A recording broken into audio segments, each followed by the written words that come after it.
Welcome to the Pindown, your Detroit Pistons podcast. I'm your host, Wes Davenport from Motor City Hoops and Detroit Bad Boys. And I'm Blake Silverman, writer for Detroit Bad Boys, covering everything from the Pistons to the NBA draft and the Motor City Cruise. And guys, as always, if you're tuning in live with us here on a Friday afternoon, we thank you. We really appreciate all the live viewers that we get.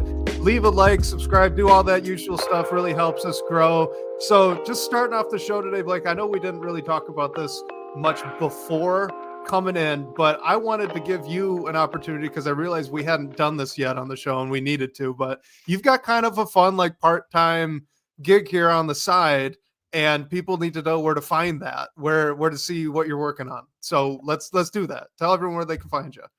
Hey, thanks. I appreciate it. So a couple months ago, started doing like part-time writing with Sports Illustrated, just everything, all the current happenings, like breaking news. So everyone's getting their sports news from somewhere. So you can find me and the team I work with over at si.com. Just spread my wings a bit, covering a little bit of everything, like whatever is going on that night. Obviously a lot of NBA still.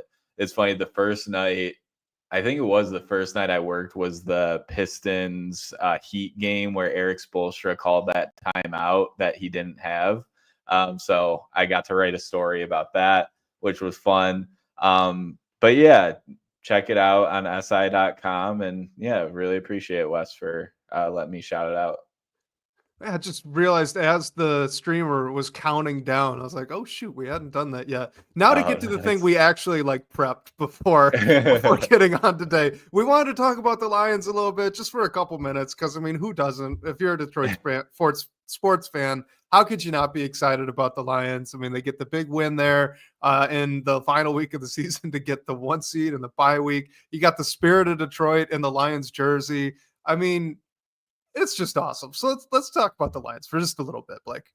Yeah, it's so cool. And I love, just to tie the Pistons in a little bit, seeing Amon-Ra, Brad Holmes, Jahmyr Gibbs. I think Tim Pett, like the whole team was at the Pistons game when they played the Warriors last night. And I know like Cade Cunningham wore the Jameson Williams jersey to one of the games, and some of the Lions guys, I know Aaron Glenn was at one of the games earlier in the week too. So it's just cool to see like things trending upwards, and just being a Lions fan, like our whole lives. Not last year was great too, but just having this stretch where you win 15 games in a season is like unremarkable, and playoffs ahead of us. It would have been crazy to go through the whole season, win 14 games and not even win your division, let alone get a bye. So happy the Lions were able to take care of business in week 18. I was admittedly a little nervous about that one, but excited to sit back this weekend and see what's going on in the other games, and then get the Lions back next weekend for when it really gets fun. Yeah, me too. And it's just kind of fun to like think back to when Brad Holmes, Dan Campbell were all hired. I mean, the Pistons were in the midst of a rebuild at that point too. I think the Tigers were as well, and the Red Wings have been apparently in a rebuild for a very long time. I don't follow hockey, so I don't know that one. But I it think was like they're on a good streak though, since they just changed their coach. Well, that's good. Yeah, that's good. Who knows? I'm with you though. I mean, look, they were all four Detroit sports teams were kind of in a moment of like down, right, in their histories at that time, and then to see the Lions of all teams be the one that comes out first. And then now you're starting to see, I mean, the Tigers had the magical run this past season. The Pistons have only lost one game in the year of our Lord 2025, right? Like that's a great start. And there's a lot of excitement around Cade Cunningham, rightfully so. He should be an all-star this year. I don't know. It's just kind of crazy, right? Looking back at where the scene for Detroit sports was. And then it's been kind of a roller coaster to get here, especially with the Pistons, as we all know, but there's a lot of positivity now, and the Lions are already there. So here's hoping that the Pistons and of course Tigers, Red Wings can get to that level too in the next few seasons. Yeah, and the thing that's fun about it to me is like you never know. Like obviously all these franchises are like doing a ton of work behind the scenes, but like just how quickly things could break right. Like the magical run the Tigers went on came out of nowhere. No one expected them to be in the postseason. Their actual chances to be in the postseason were so small. And I mean, this Pistons season, like I didn't expect them to be sitting here at 500 almost in mid-January, and they're out performing expectations. So you never know when things can start breaking right after all the time that things have went wrong on the surface and behind the scenes too. So it's just fun. I mean, it's it's another thing to be withstanding and over a long period of time, which I think the Lions have done a great job of building something sustainable. And that's the next step for the Pistons to me too. But it's just been fun. It's a great time to be a fan of all teams in the city of Detroit, even though, like you, I'm not up with the Red Wings as much. Finally, right? Yeah. Let's talk about these nearly 500 Detroit Pistons, because they've been on a bit of a heater here since the new year. Just in this past week, since we've last had a show, you've got a 119-105 win against the Timberwolves. And honestly, I know that's a 14-point win. It felt like it was less competitive than even that. Cade was really dominant. The whole team actually was really good, and we're really only hurt by Ant Edwards, who's a superstar in his own right. But then you got a 118-115 win against the Blazers, 113-98 win against the Nets, and then of course just this past evening, the 107-104 loss to the Golden State Warriors. So, where do you want to start? We've got a lot of highs, couple lows. Where do you want to start in just breaking down this really exciting week of Pistons basketball? Yeah, I mean, I think it'd be wrong if we didn't start with the win streak, just like how big it is for this young team to string together all these wins after Jaden Ivey goes down. Like Asar Thompson misses a couple games with an illness. Simone Fontecchio is out for a bit, like for personal reasons. He's back now. Hope everything's okay. But just like it seems like, and even the most recent Warriors game, which snapped the streak, they would get through periods which would be sluggish, offenses and clicking, whatever it is, but they were down by 20 at one point in that Portland game, and you still had faith that they would at least come back and find a way to make it interesting, and that would have been a really disappointing loss there. And then against the Warriors, which is the second night of a back-to-back where they were in Brooklyn the night before, they were down and out for the majority of the game. And I mean, might have thought it was over at some points, and then they make it interesting at the end, and you get a look at the final second to send the game into overtime, a pretty decent look, which is all you can ask for. I mean, Cade got off to a really slow start, not the way you want to start that game. Like it was probably a game that you should have won, but still, it's just fun to watch when it. Unfortunately, there are times where the other team will go on runs. The Pistons will find themselves down 15 or 20, but even when that's the case, like last year, I feel like I would have been more like, okay, it might be time to turn the TV off. But this year, they're just not really giving up, which I respect. And the other thing is just Cade is on another level right now in terms of dominating. Like he looks every bit of the guy that we thought he can become, and it's nice to see him getting this national buzz too. And although it's all these guys are playing key roles, like Cade just looks like the best player on the floor so many times, and it's nice to see that finally come to life. But just happy for this team, all the fans, like everything, for the vibes kind of turning around, at least even if it's a short period of time. For sure. I mean, with Cade, it's almost time to stop with the is he an all-star conversation and just move straight to, look, if he keeps this up, do we need to start having the all-NBA conversation? Because he's right on that borderline. We kind of talked about it on the Pistons Pulse just this week, but I mean, with all the injuries and guys missing time that otherwise would get an all-NBA nod, if they don't hit the game minimum to be considered for that type of an award, you really start to whittle down pretty quickly. And all of a sudden, Cade looks really viable if, of course, he continues up with this pace. since the dawn of the new year. So in the month of January so far, Cade Cunningham is averaging almost 26 points per game, 6 rebounds, 7.5 assists, and he's shooting 50% from the floor, 44% from three, and then 74% from the free throw line. So like that not only is he doing really well, he could improve that free throw percentage quite a bit. Like we could get nitpicky with this, right? He's just been on another level in terms of the impact he's had on these games, his ability to control pace. I've been really curious to watch since Jaden Ivey's been out to see how he can respond to now truly being the only ball handler. No shade to Marcus Sasser at all, but Sasser is not the level of ball handler and creator that certainly Cade is, but also that Jaden Ivey was when he was healthy. So really, Cade's been on an island. You've seen it a few times with the Trailblazers and the Warriors in particular, really sending extra guys his way, but he's handled it so well. He's killed double teams as they started coming to him. He's handled the pressure in the backcourt. He's gotten the ball to the right spot at the right time. It has been so impressive to watch.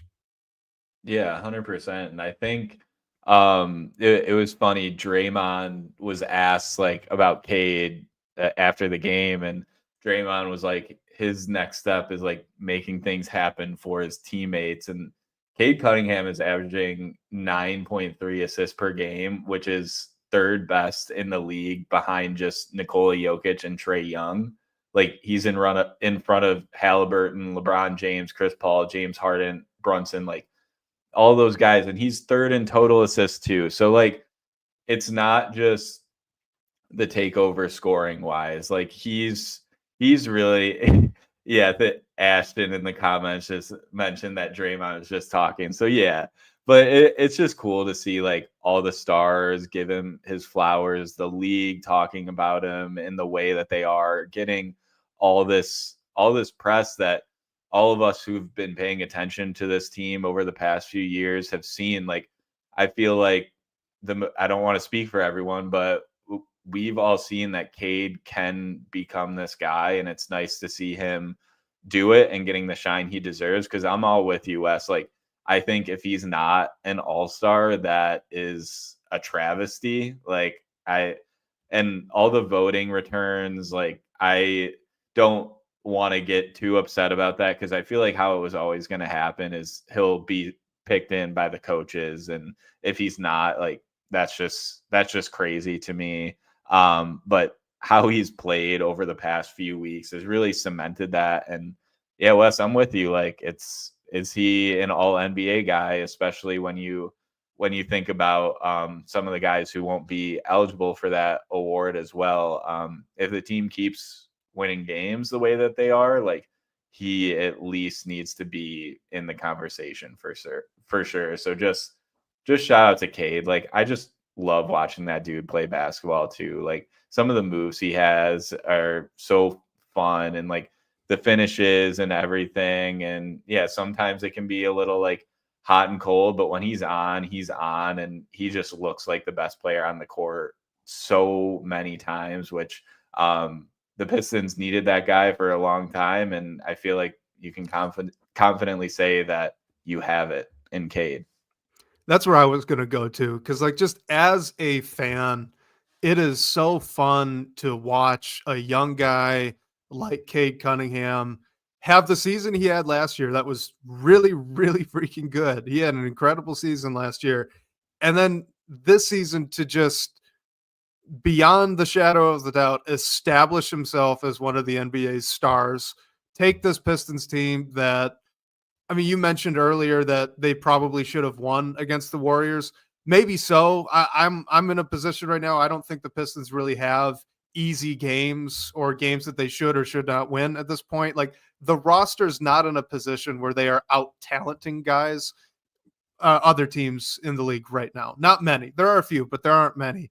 And I don't know if the Warriors are one of them. But the point is that where they are right now, being nearly 500, being firmly in that play-in conversation, getting some all-star buzz for Cade Cunningham, but then also, hey, maybe Malik Beasley goes and does the three-point shootout, those types of things. All that positivity is centered around Cade. He's the nucleus of that. He's driving all of it. And like, as a fan, to just step back and watch that on a guy who this is the first year of his contract extension, right? Or is that next year? I don't think it kicks in yet. I think it kicks in next So year. he's still on the rookie contract. Like, this is the stuff we've been dreaming of for years. So it's just so fun to watch. It's so fun to watch. Yeah, and the only thing I'll add there is on the All-Star Saturday, All-Star weekend stuff, the only reason Malik Beasley shouldn't be in the 3-point contest is because he doesn't want to do it, which I believe he does want to do it. And I will continue to bang the drum that Ron Holland should be in the dunk contest. I mean, I have no idea who is going to do it this year. Like, I'm sure Mac McClung will be back if he wants to do it, but Ron Holland, like, that the reverse dunk he did against the Lakers, like, is still one that is a highlight to me. And he can do that at really any night. I think giving a guy like that who's played a good role on a much improved team, like giving him that spotlight would be awesome. I don't know if he's going to get the call, but I think he should. I think guys on their rookie contracts is kind of the sweet spot for the dunk contest, because what's fun as a fan for those dunk contests, this is a terrible tangent, but what's fun for those dunk contests is that it's like big name players that you're watching all the time, and you get to kind of see them show off and be the incredible athletes that they are and do some mind-blowing stuff. And the superstars don't want to do that. And okay, fine. But so now let's get some like Ron Holland, who up and coming young player, still rookie. He's got some excitement, great athlete. Let's get him in there. Like Asar Thompson kind of fits that mold too. Yeah. Amen, for sure. That would be so fun. Like, let's get some of these future stars instead of the G League guys. I love the G League.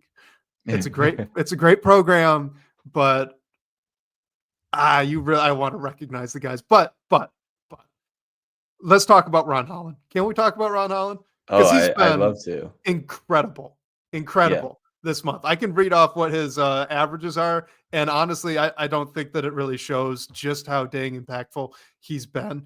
He's averaging 7.7 points, 2.2 rebounds, 1.3 assists, while shooting 52% from the floor, 29% from three, and almost 90% from the free throw line. He's at 89%. That's in 17 minutes per game in January.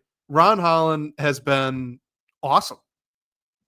Yeah, and it just like stands out to me, I guess, the how he's not afraid of anyone. Like, talking about Draymond, he had that moment with Draymond when the Pistons played the Warriors, and I mean, they both said after the game, like, they have a relationship, they're fans of each other. It wasn't anything serious, it was just competition. But like, Draymond's that kind of guy that will respect you for not backing down, and like, Ron Holland won't back down to anyone. I think we've seen that in multiple points throughout the year, and I think it's just awesome for the Pistons to have a guy like that, especially bring him in through this draft class, like taking a swing on a player the way Trajan Langdon did, that surprised us all watching from the sidelines. And then what he's done on the court as well. Like, he has, I mean, I heard Ron Holland say this himself. Like, he was asked about his shot. If it wasn't against the Warriors, it was a recent game, and he just said he has a long way to go. He's happy to see the progress. Like, he knows it. I think he has a long way to go with multiple avenues of his game, but I've been impressed with like his handling, his driving, and as well as his like finishing at the rim. Like, I think that's been really incredible to see, even though it's not always the case. Just shown some flashes of that player that he can be. So yeah, he's a guy who can grow into Cade's number 2 on this team in the long term. You never know. There's a lot that has to come along and go right for him to do that. But like, I'm not seeing any reason where his growth will just stop. And he's confident. Like, he's still getting shots up even when they're not going in, which is nice to see. He's not shying away from anything. So yeah, just all good things from Ron Holland. I know you've said it before. I didn't expect him to play this role and contribute the way he is this early, but I'm happy to see it. Like, it could be a game changer for this franchise if he continues on the path he's on. What he's been able to do as an on-ball defender, I think has been, I mean, of the list of things that I've been really surprised about with Ron Holland so far this season, of which it is long, I have to admit, I think that is probably at the top of it. His ability to be, he's quick. He's not quite the athlete that Asar Thompson is. Maybe he's only 85% the athlete that Asar Thompson is. But he's got a length to him that Asar just doesn't have. His Holland's arms are longer. He's a little bit taller, and he's so good at using that to his advantage. He's so good at being able to just cover space around him with his length. He can get up under guys and use his arms and his long torso to recover along with his athleticism. And that's been a lot of fun to watch. He's great at getting through screens, I think, with a heavy step above, right? Instead of getting stuck on them or being forced to go underneath. And a lot of that also has to do with just how long he's able to go. He can go early, he can go late, and it'll be okay.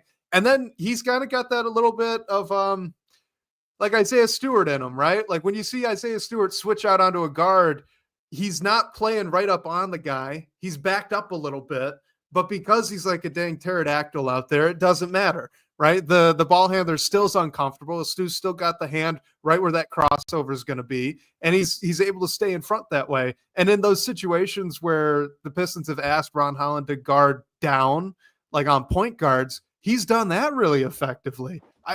It's just been so impressive to watch and really fun to watch. And the steals he's able to get, the impact he makes, the energy that he brings, all that plays into it. But he's got a chance to be a really, really good on-ball defender. And he's already good. Yeah, I think defense-wise too, he's still getting a bit of the rookie whistle and maybe being called for some fouls that he won't be called for in a few years. So depending on the matchup, of course, but I think that plays into it a little bit as well. Like, I think he's just going to get better in all areas. I mean, the shot is still the swing skill to me. If he can knock it down at a high rate, like that totally changes who he can become as a player and how the Pistons can like fit things around him, Cade, whoever else they're building around. So yeah, I mean, just nothing but good things to say about Ron Holland, and I'm happy to see him get some increased opportunity as well with now that Ivy's out, as well as like just some other guys who have missed games here and there. The shooting is actually pretty close, I think anyway. I mean, the form looks good, and we've been talking about that, but these past 2 months, so January so far, and then in December as well, he was right around that 30 mark. On the season, he's still at 23, but so far in January, it's 29. I believe in December, it was just a touch over 30 on his shooting splits. Like, you could work with that. You can handle that. It's why you don't see nearly as much doubling of guys like Tobias Harris or Cade Cunningham when Ron Holland is out there next to Jalen Duren versus when Asar Thompson's out there next to Jalen Duren. There were times where you quite literally saw Draymond Green cross 75% of the court, just leave Asar Thompson alone on the opposite end so that he could double Cade or help on a Tobias Harris drive, things like that. Defenders are not doing that against Ron Holland, and it's because he's approaching acceptable from three already. It's still not good, right? But it's approaching acceptable. So I think that's a really huge feather in his cap.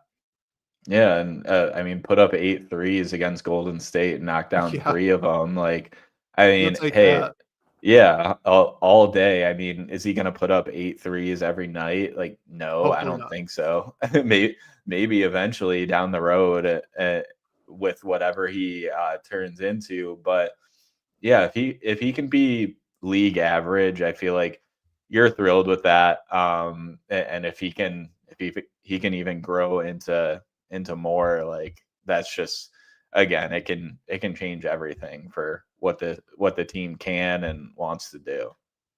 Last thing that I want to bring up with Ron Holland. This is a player comparison that a lot of people made, but you also made on the podcast before the draft started when we were all talking about Ron Holland. I think we had Bryce joining the show for like a deep dive on the wings, and this got brought up, and I was extremely skeptical of it. And that's Jaylen Brown. Let me read off the per game stat lines, just the stats so far. Like, well, I'll get into the field goal percentages and all that as well, but just the overall stats. Jaylen Brown, his rookie year, 6.6 points, 2.8 rebounds, 0.8 assists, 0.4 steals, 0.2 blocks per game. Ron Holland so far this year, and now he's only 38 games in. Okay, so there's a lot of time for this all to change. Hopefully he keeps with it or, exceeds these levels. But and that was 78 games, by the way, for Jaylen Brown. But Ron Holland, 6.6 points, 2.9 rebounds, 0.8 assists, 0.5 steals, 0.2 blocks. So in terms of differences, the only difference is that Ron Holland is averaging 1/10 more rebound per game and 1/10 more steals. That's it. That's wild. Similar. Yeah, that's insane. Like you said, things can change. We definitely need to follow up on that one, like at the 3-quarter mark and through the end of the year. I mean, do I still think they're going to turn into or even are the same player? No. But just like, I guess that mold that Jaylen Brown plays on the Celtics, like maybe that's what you're looking at the best case scenario for Ron Holland is. And even though it doesn't shine through and he doesn't have like that many opportunities, I'm also encouraged by the secondary or tertiary playmaking that Holland can bring. I don't think he's a horrible passer. Like, I think the decision making was a question coming out of the G League Ignite, but that was also a decent amount of the role he was playing. So like, I mean, he made a nice pass on a drive to Isaiah Stewart against the War, or maybe it was against Brooklyn. Like, he shows those flashes too. So I think he can grow there, even though he's not getting a ton of like lead ball handler or like playmaking opportunities. I think there's something there too. Yeah, and like to be fair, like you said, obviously this is a very extreme player comparison. There are not many Jaylen Browns. There are not many guys who were as raw coming in, who had rookie seasons like he did, that then became Jaylen Brown. There's a reason that Jaylen Brown's so special and unique for the Boston Celtics. But like, you could see the mold. Like you said, you could kind of see the outline of this type of player. And in all honesty, that type of player, usually not initiating offense for others, right? Jaylen Brown right now, yeah, he gets his assists, but he's a bucket getter, right? He's a bucket getter and a pretty good defender, and he can shoot the basketball pretty well. Like, that's Jaylen Brown. And you could see that with Ron Holland. You can see how in flashes where he gets every now and then the opportunity to operate the pick and roll or take a DHO or just a straight ISO in the half court, and certainly in transition. He's got a knack for creating that space for himself and then attacking that space however he feels in that moment. And that's the kind of, I guess, secret sauce, you might say, of becoming the type of scorer that Jaylen Brown is, or at least that's what I would say the secret sauce is. Because like, you look back at another guy that kind of got this comparison too. If we go way back, you could look at Hami Diallo. There were some people nationally that, that's kind of the Jaylen Brown mold. He's that crazy athlete, right? But Hami could never do what Holland does there. Holland is able to create space where Hami wasn't, right? And so just that kind of, is fluidity the right word? He in his handle, right? So just the control, like all of that, all that like soft stuff, that intangible stuff that you can't really put into words, but you know it when you see it. Holland's got it, and that's extremely exciting. 100%. And yeah, I think he'll be like, however many years, when you go back to look at like Ron Holland, I think he'll be such an interesting like draft philosophy use case, because if he if he turns into like a player in that Jaylen Brown mold, it's like that's your clear number one overall pick in this last draft class. And just the team context that he was in with G League Ignite and everything that they were going through and what Holland was being asked to do specifically, I feel like made him such a wild card in this draft. And I mean, maybe Trajan Langdon was just like one of those people that was like, no, I see it. He's the guy. Because there were those people that were like, Ron Holland's the number one player in this draft class. So if the Pistons were able to take that swing and connect on it, like that's again, that's just like a franchise changing pick. Like we've seen some other teams have over the past years and have been hoping for ourselves. Like Cade was pretty like an obvious pick to me, but like if you can hit on like the Ron Hollands and the other like the Asar Thompsons, like that's how you really make things click. Yeah, completely agreed.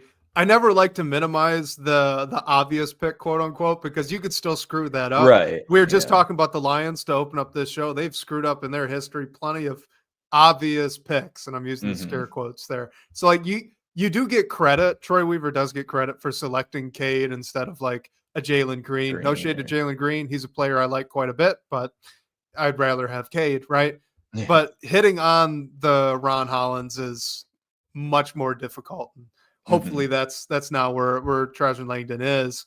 YouTube user chimes in with the chat, and I completely agree with this. You know, he's saying that a bucket getter next to Cade makes a ton of sense long term, as long as they have enough secondary creation. And look, I'm kind of sitting here like I don't want to be. This is a preview, I guess, for maybe something later on that we might talk about in the show. But I don't want to get super aggressive and going and getting a bucket getter right now, because I kind of think Ron Holland's going to be that guy in another year or two. And maybe I'm just too far in, but that's kind of where I'm at. Yeah, it has to be like a rental that you don't we'll talk about it more, but I feel like you can't really like mortgage your future, give up a piece that you are built or like certain will be a part of this team moving forward, just to push the pedal to the floor and convert off this recent winning streak. Like I'm totally with you. I think you need to see what you got, and you saw just what a handful of mostly reasonable veteran signings and moves did for you, outside of the Tobias Harris one that you can debate how reasonable that contract is. But you've seen what that can do. And then you have your Asar Thompsons and your Ron Hollands that are growing and should only get better and better eventually to take that next step alongside Cade. So I'm with you on that. All right, last thing here from the past week or so of games, but we've been super positive, so I feel like it's a good time to just sneak this one in there. Asar and Duren, still a terrible combination. The bad start that they get off to against the Blazers and against the Warriors, it's not 100% their fault. There's a lot of blame to go around for that, but those are also the only two games where, not the only two, because you also had the Timberwolves. Did Asar play against the Blazers? I can't remember now for sure. Go to his game log really good. He did not. No. Yeah, I didn't think so. Okay, yeah. So throw out the Blazers. The only reason that you didn't really notice the problem, shall we say, spacing wise, of Asar Thompson next to Duren in that starting lineup, that problem being exactly what Draymond Green did against him, which is completely ignore him if he's out on the perimeter and just go double whoever has the ball. Anthony Edwards had absolutely no interest in doing that. Anthony Edwards is a great player. Anthony Edwards does not seem to like playing much defense. So, like, Asar had an awesome first half against the Timberwolves. He did. And I thought he was actually pretty effective against the Warriors too, in minutes that he got next to Isaiah Stewart. But it's looking like the spacing is still a really big problem with those two guys out there together. And I kind of think JP Bickerstaff knows this, because guess who closed against the Warriors? It wasn't Asar. It was Fontecchio. Yeah. That alone is kind of an admission, I guess, and maybe a selection too of which guy JB would rather have out there. But look, it's a problem. It's a problem. For sure. I feel like we've I mean, you can tell this too. Like you knew that. I mean, we were all hoping that Asar and Duran wouldn't start next to each other starting the year. Asar it isn't clear to start the year, so we didn't know what was going to happen. Then just how the situations has played out, like you're getting more time with them on the court together, and yeah, the problem is still there. Certainly, I don't. The issue is like right now, especially with Ivy out, I don't know if it's avoidable right now. I think, I mean, in certain situations, it definitely should be like what you saw with Fontecchio closing the game, like you mentioned. And yeah, YouTube user brought it up too. Like the offense can look a bit clunky when Cade is off the court. Like, yeah, that is definitely true. It seems like there's times where the team can't really buy a bucket, and that's how those runs where they get down by a decent amount happen quickly. But no matter whether the Pistons end up being true buyers and bringing in some sort of piece that is a bucket getter at the deadline, or making some more like moves around the edges and trying to run out their cap space, like I think the spacing will continue to be addressed like in the off season going into future seasons, because you just can't have those two non-shooters on the floor. That everything you mentioned that it does and how it closes things off for Cade, like stagnates the offense, things like that. It's just not feasible when you can afford only playing one of them. Like maybe you can get away with it, but it just seems like almost a roster thing to me that like eventually something will have to come to pass. I mean, I don't know, right? You could stick Fontecchio out in the starting lineup if you wanted. You could elevate Ron Holland. Both of those are forwards that are currently on the bench that you would move into the starting lineup, right? You wouldn't even necessarily have to change the quantities of minutes that those three guys are getting all that much. But you would shift who's out there with Duran for about 5 or 6 minutes on average to start games and occasionally end games as well.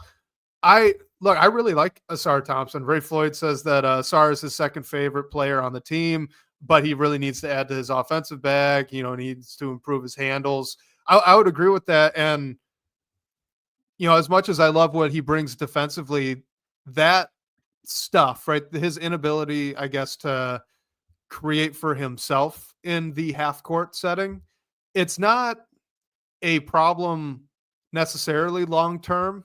I don't personally think that's something that I've got envisioned for him doing all that much in the future anyway. But when you pair him with a non-shooting big as well, then that limitation is just a little bit more obvious. When Draymond Green goes to double and Asar makes a kind of half-hearted cut to the middle of the lane, and now you're asking him to make a play, it's the play to make is for himself, and he kind of struggles to do it. He powered through a couple of times, and he did have a couple of positive ones, so it's not something that you don't want to see him improve on. You do want him to get those reps. You do want him to improve on it. It's just more obvious that it's not there right now in the situation that he's in. You'd be maximizing both guys individually, and we talked about this, but you'd be improving the situations individually for Asar and for Jalen Duran by sticking a Simone Fontecchio out there, or by sticking a Ron Holland, who El Blusa says it's the same situation because there's still bad spacing and playmaking, but Ron Holland is shooting a lot better from three, especially recently. And he's being guarded like it too. So it's just kind of a no-win situation, and it's unfortunate that we're back in that spot. I guess that's where I'll end it. My little rant again. Yeah, for sure. I agree. And I mean, like you said, I guess the thing to take from it is JB knows it. Like, it's not like this team they're always trying to win games, but I feel like now especially they're it, changing things up.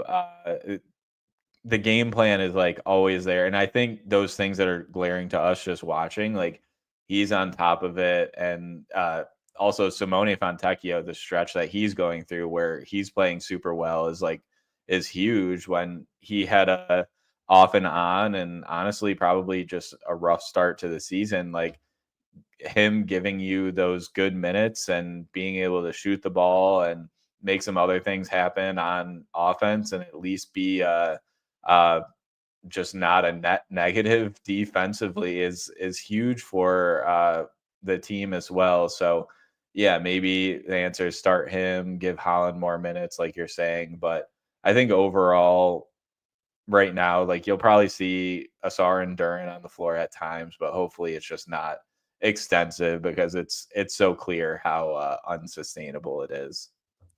I want to pull up the stat because I was curious. So El Blues is in the chat mentions they both being Ron Holland and Asar Thompson were at 22% on the year as of a couple games ago. That's still generally true. Okay, so Ron Holland on the year is at 23, but over the past month and a half or so, right, December and so far this month of January, he's much closer to 30, right? So our recent trend is up. But I was curious, so I went to look at Asar Thompson on the year. He has attempted 19 3-point attempts this season. He's made 5 over the past month and a half, right? So the same time span of December and January, he's taken 10 and made 2. Like, not only is the percentage bad, right? So it's still around 20, which is close to where it was last year, if not just slightly better. But the volume is also really bad. You can't really have that next to Duran. If it was next to Isaiah Stewart or if it's next to another like floor spacing center, right? Now it's a different conversation. Now it's not as big of a deal. But when you're relying on one of those two guys to be better than 2 for 10 over a month and a half period, like it's just unavoidable. It's unavoidable. It looks really bad. Yep, definitely. And YouTube user mentioned it. Ron took 8 3-pointers against the Warriors. Yeah, he's not afraid to shoot it. So it's just a matter of like how other teams are defending the Pistons depending on who's on the floor. And like you mentioned earlier, Wes, like when Asar is out there, there's more leeway to double Cade or whatever it might be. And Ron Holland like helps bring just a little bit more room, even if it's not like an incredible floor spacer out there. Like he opens things up just a little bit.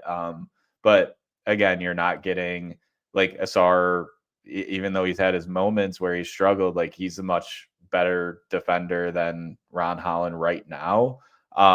So it's just a pick and choose your poison depending on who and depending on the situation, which like I think JB is doing, and he's doing an all right job of.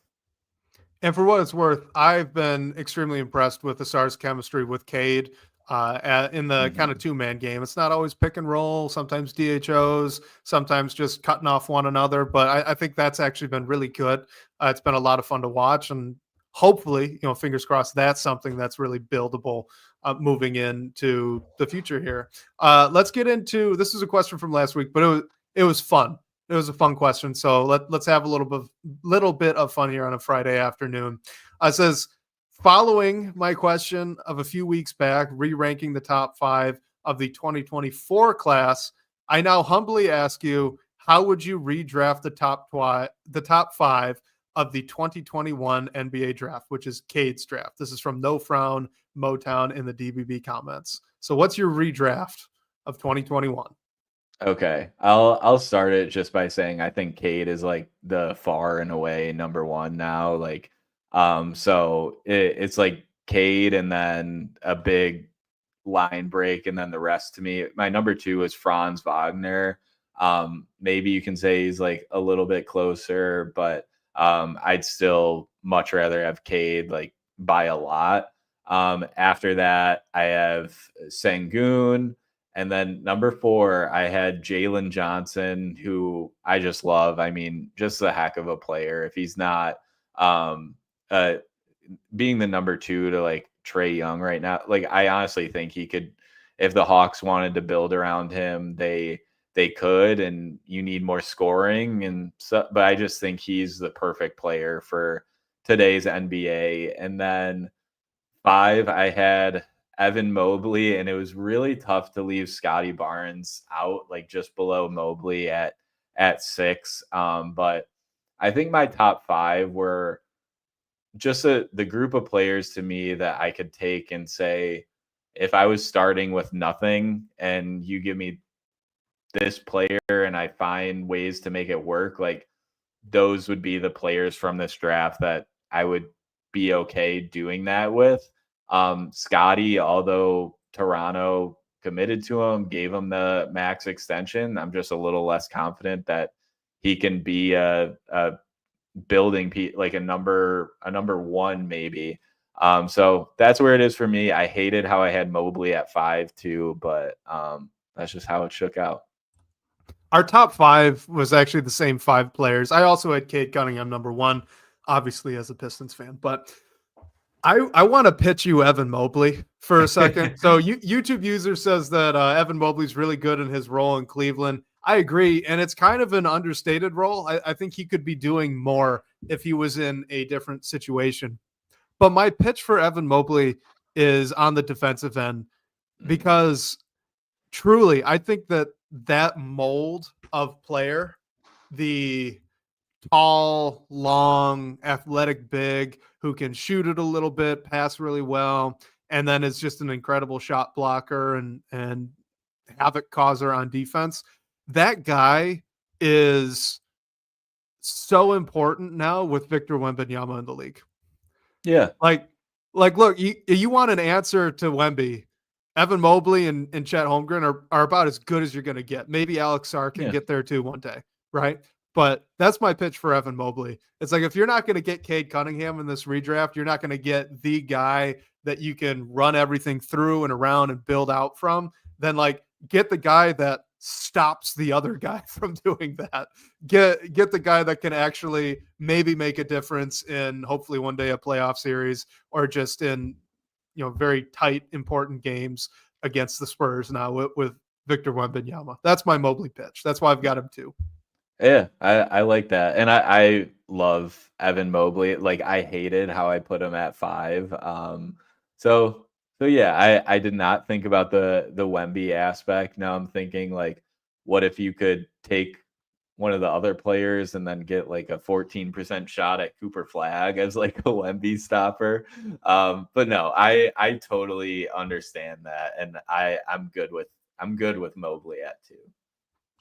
Just shout out to a couple other guys that are very, very good players, but like you said, just missed the cut. You already mentioned Scotty Barnes. I also had him 6.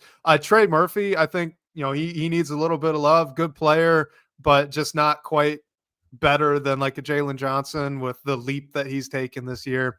And then Jalen Green, we mentioned him earlier. He's on a heater right now. He's playing really well. And he's a really, really good player too. A great scorer, super athlete. He's just been a little bit streaky so far in his career. Lots of ups, lots of downs. So I think the consistency, for me at least, is the only reason I didn't have him up in the top 5. If he had been doing what he's been doing the past week or so, every game or almost every game for the past year and a half, then yeah, I think you'd be looking at a top 5 player, maybe even top 3. Yeah. Yeah, 100%. No, it's a interesting draft, and I mean, when you look at the top end of it, the way it's turned out, I mean, like Jalen Suggs, Kuminga, Josh Giddey, if you're a Josh Giddey guy, so like, great draft overall. And I mean, it's nice to say 4 years later, almost, like the Pistons far and away made the right decision at number 1, especially when there are like so many guys in that cluster who are already getting massive money and playing massive roles for their teams. Man, I love Jalen Suggs. If there's a guard in this league that would be like picture perfect to put next to Cade Cunningham. You'd Yeah. almost like have a clone of Jalen Suggs. He's so good. He's so fun to watch as a defender, as a playmaker. Big Jalen Suggs fan. Oh, I'm yeah. gonna loop a couple of questions together. One from last week and then one comment from our live chat. But this is from ABW17. Says, are there any specific trade ideas that you find particularly tantalizing? For him, it's getting in the mix if the Thunder go in after a guy like Cam Johnson to try and get Lou Dort out of the deal. He's saying that would be fantastic. In our live chat, Ray Floyd says that we need a star at the 4 moving forward, that's the position to target. And you mentioned earlier, there's kind of a rumor that maybe the Pistons might not be sellers at the deadline. Maybe they are going to be a buyer and try to use that cap space to really add. So there's a lot of uncertainty here coming up with the deadline. Is there anything that you're watching in particular or that you're really focused on, I guess, as we approach February? Yeah, I mean, I actually think where the report came out that the Pistons might be adjusting their strategy was from Brian Windhorst and is like what he's hearing going into the trade deadline. So, I mean, that's as good of a report as you can get. Yeah, thank you. Shout out Windhorst. That's my bad.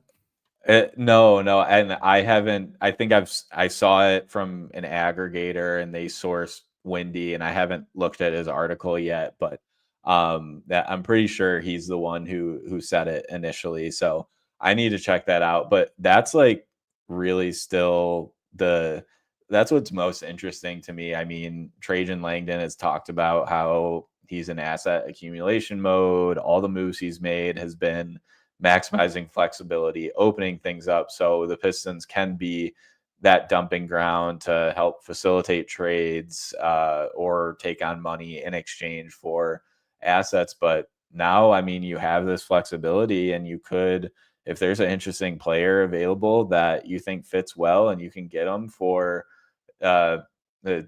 not an outrageous price, like go ahead and do it. One player that is interesting to me, if we're talking about that like bucket getter shooter role, is Jordan Clarkson in Utah. Like what's going on with him? I mean, I know him and Ron Holland scrap, so that's a little interesting. But a guy like him is someone that I think could fit the mold, and he's not a long-term guy because I believe he's in his 30s now. But someone like that, and I could also see the team going out to get a big, like if they can pluck Jonas Valanciunas if he's available for not that big of an asking price. And then the last thing I'll say is if you can find a backup point guard or just like a primary, like a lead initiator you can bring off the bench, like I don't think it's necessary, but I think it would be a nice to have and welcome move, especially since Jaden Ivey went down. Yeah, I think for me, like it still feels like the most likely outcome of all of this is one or two smaller moves and then ideally getting a pick or something along those lines and in exchange for effectively the cap space, right? And so the positions to target 100% backup point guard or a center who can play some defense along with Isaiah Stewart. Mm-hmm. I think that those would be the two things that are probably realistic, I suppose, for targets. Just, and I say realistic only because we've got one report here that it sounds like maybe the Pistons are going to shift their strategy a little bit approaching the deadline. And then we have months of Trajan Langdon saying we're going to use cap space to accumulate assets and build that way, right? So I'm still leaning on all that history of that. But I also kind of wonder, can you do both? Right? Is both kind of an option here, right? Rent out the cap space for a guy that is an upgrade and is just happens to be on a contract more than he's worth for a year, 2 or 3, right? So a guy, I know this was the talk online just a couple of days ago, but Bradley Beal's interesting. Bradley Beal would be very interesting if he's willing to waive the no trade clause and Phoenix wants a third team to take him on in order to make a Jimmy Butler trade work. Like if you could get Bradley Beal and an interesting draft asset. Doesn't necessarily have to be a first round pick, though it might be. Bradley Beal would be a very good scorer and shooter for a Pistons team. He's a star, an all-star caliber player in his 30s that, if you could get him in the right mindset when he arrives to the locker room, that's maybe an Al Horford type of star that we've talked about before, where a guy is really, really important and playing a really elevated role right now, but maybe in a couple years is more just a veteran leader and can transition into that. Like Bradley Beal's not washed. It reminds me a little bit of the Zach LaVine situation last year. Like his numbers are down a little bit, yeah, but all the efficiency numbers are through the roof. And if he can stay healthy, he's a great offensive player. Another one like that. So YouTube user brings up Jordan Poole. I wouldn't like that nearly as much, but that's another name that kind of fits the archetype, so to speak, where it's a bucket getter. It is an upgrade over, say, like Tim Hardaway Jr., and maybe you can get an asset in return for taking on that contract. And so I think that those are interesting, and maybe that's the middle ground, right? Where you're not going all in. You're not sending out a ton of assets to get Brandon Ingram, but you're also not just plainly selling the cap space and kind of kicking the can down the road to next year.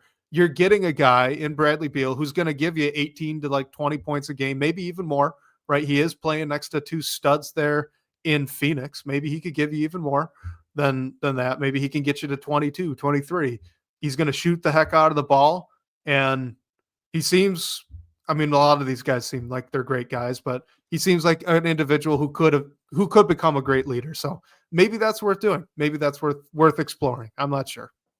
Yeah, I think the biggest thing about the Beal thing is that no trade clause, and just like I'm actually just seeing now Chris Mannix from Sports Illustrated, like he reported that Beal would okay a deal to another contender like the Miami Heat if that's a Jimmy Butler deal. The question is, like, does he are the Pistons in that realm? It's an interesting pitch, right? It's one Yeah. of those where like, hey, you're in your 30s, come play with Cade, get on the ground floor and help like set the tone of eventually a contender, and then stick around for when you are a contender. It takes a very particular person to jump on board with that, though. That is the sell, though, right? Play with Cade, get in on the ground floor, so that when you're 33, 34, now you're already on a contender and you don't need to move. Yeah. Maybe. I don't know. Maybe there's a world. I don't really see him okaying the deal, honestly. But hey, maybe for what it's worth. Maybe he wants to get out of Phoenix like that bad, and the Pistons are just interesting enough. Like, you never know. But then it's like, is that worth it? So I feel like they're not going to go out and get one of the big names, but I think you could see like an interesting under the radar kind of move that addresses like a bucket getter, defensive minded big, like you mentioned, or and then maybe a roundabout way they get some sort of reserve initiator playmaker guy. And just to put a pin on this, so going back to Ray Floyd's comment that we need a star at the 4, I'm going to make a great pun here that I just thought of, but we don't need a star at the 4. We need a SAR at the 4. There you go. There's your catchline, your tagline for this episode. We need a SAR at the 4, and hopefully we can all profit from that. We got one more question here. This is a voicemail, and it was from a mystery caller. Unfortunately, this was from last week, and we missed it on the show. And then half of the voicemail now is kind of irrelevant with the two-way contract churning that the Pistons just did this past week. So apologies. Unfortunately, we'll have to kind of just breeze past the first half of this question. But after the voicemail, if you could just take a minute and kind of explain exactly what happened, all those transactions that went through, that'd be great. And then we'll look at a kind of trade idea, looks like. So here it is. My first question is about Cole Swider. How does he look in practice? Is there a role for him on the Pistons? Can he be a Duncan Robinson type player? My second question is, with Santi from Michigan, from Memphis, would a trade straight up for Santi, for Stewart work? Can Memphis afford to pay him?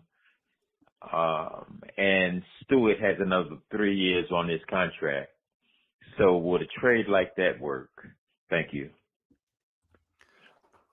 All right. So after talking a little bit about all the two-way roster churning that the Pistons just did, I believe that Santi Aldama, who really good player out there in Memphis, kind of a 4-5 combo. What would you think about that as well? Yeah, so the two-way stuff, and yeah, apologies we didn't get to the Cole Swider talk before he was waived. But the chances Pistons, that this would happen that week, like come on, so that's that's on us. But so the Pistons waived Cole Swider and Alondas Williams, two of their two-way guys. They signed Ron Harper Jr., who I believe they signed off of the Celtics G League squad, just on their G League roster. And then elevated Tolu Smith, who was on the Motor City Cruise, to a two-way deal. Smith is a rookie big out of Mississippi State, plays defense, can maybe do some things around the rim, not a stretch big or anything like that. I don't know what either of their opportunity will be like with the Pistons. Harper is a really interesting one. He's the son of Ron Harper and the brother of Dylan Harper, who has a lot of Cade Cunningham to his game and should be a top pick in next year's draft. So that one's a little bit more interesting to me. Santi Aldama, I'm wondering if like Memphis would give him up, honestly. Like, I feel like if Memphis takes a swing and brings in, I think Jimmy Butler said he didn't want to go there, but if they go and get a Beal or another star, like, I wonder if the Pistons could get in on the deal and like bring in a player like Aldama. He was from Cade's draft too, so another interesting player from that draft. But yeah, I think he fits the mold. He's shooting just under 39% from three on high volume this year at like 6'10" or 6'11", whatever he is. So yeah, I think it's a great name. It's just like, could you get him out of Memphis? And I feel like right now I'm leaning towards no. Yeah, I'm in the same boat. I don't know if they'd. Well, I guess I don't really know if there's just a fit between a swap for Santi Aldama and Isaiah Stewart. The Pistons are getting a lot of use and a lot of good value right now from Isaiah Stewart. That's not saying that they wouldn't from Santi Aldama. He's a really good player too. I like him a lot out in Memphis, but he's playing really well for Memphis. So you're kind of taking two guys that are doing important roles for their individual teams and like swapping them. I'm not sure that either team would really be interested in that. But, you know, like you said, maybe the way that you'd get a guy like Santi Aldama is kind of like how the Cavs back in the day got Jared Allen, right? You got a big trade going on between, in this case, like Memphis and maybe Miami, right? So you've got all those workings, and in order to make the cap work, instead of sending out draft capital, the Memphis Grizzlies are going to send out a good player that they have into cap space, or maybe just in exchange for like a second round pick or something like that, right? And yeah, so YouTube user says Isaiah Stewart and Brandon Clark play the same role. Completely agree. Yeah, completely agree. It's a little redundant there for Memphis, but regardless, that might be how you get a very interesting player in Santi Aldama. We didn't want to give up draft capital, but we still need to move some contracts to make this work. So now the player that they're moving, the contract that they're moving, isn't just a cast off. Now it's an interesting player that the Pistons may want to invest in. That could be really cool. That could be really interesting. And honestly, probably something to watch, because Aldama is like, he can play the five, but he's not a full-time five, right? He's not a full-time five. Yeah, for sure. Yeah. And I'm not putting it past like Langdon and where the Pistons stand just like financially to be able to do a move like that. So that'd be super interesting. Last question here before we get out, but this is from Brad B. Says, all the speculation aside, what are the chances we just have our team and maybe we just need to be patient? And I got to tell you, I'm pretty much in agreement in agreement with Brad B here. So what do you think?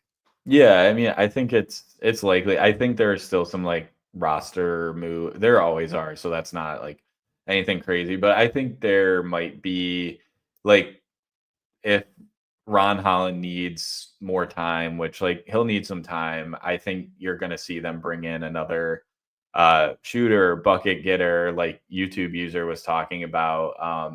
It's how big a name that player is and how much money you're paying them is the question to me. But yeah, I'm with Brad B here. I think like the core probably is intact. Like maybe you'll add someone to that core. But overall, I think you have your foundational piece and maybe your foundational pieces, which are the hardest things to do overall. And they're young guys, so it just will take some time. Like Brad B said here.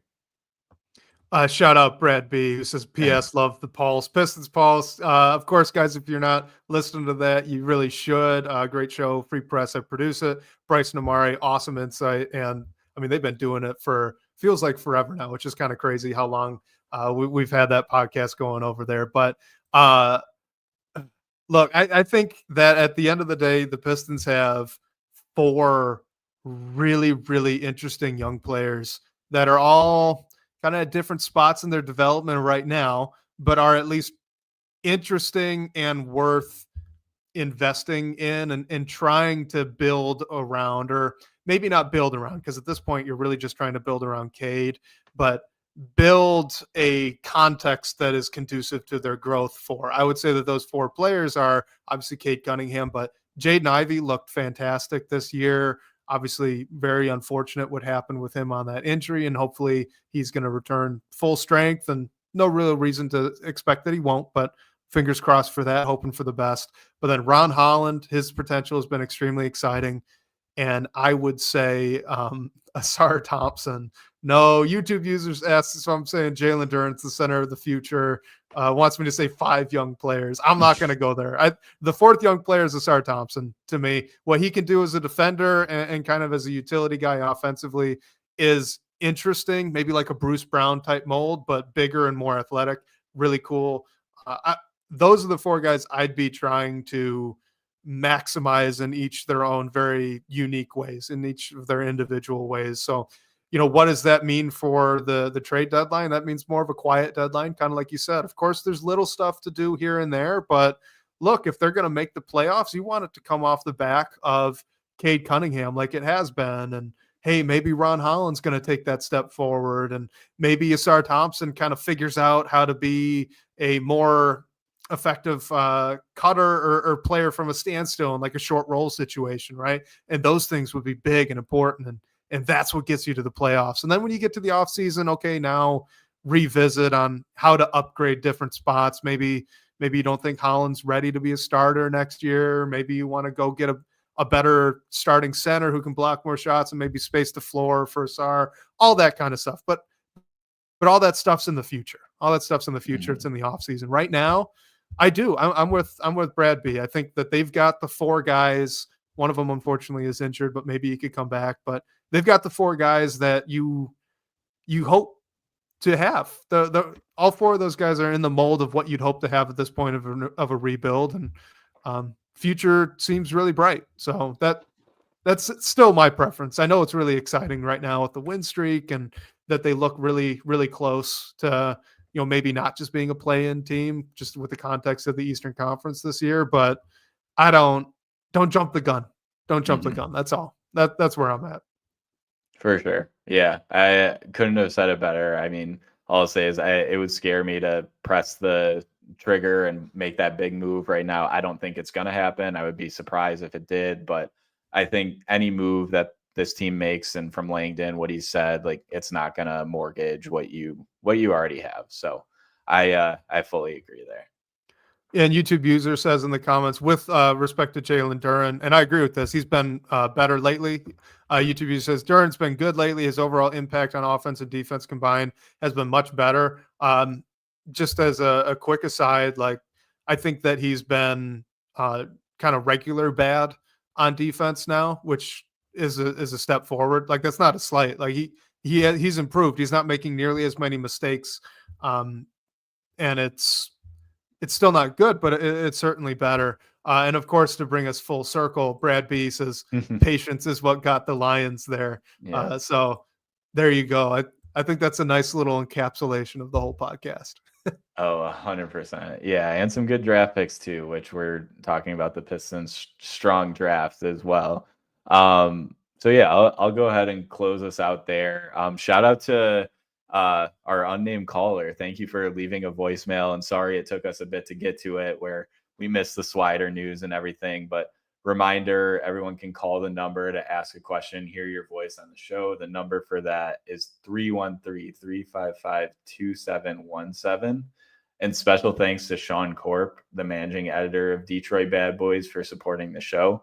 And shout out to you guys for all the great questions and talking points tonight. We'll catch you next week, whether on your commute or live with us on YouTube. We can't wait to talk more Detroit basketball with you all.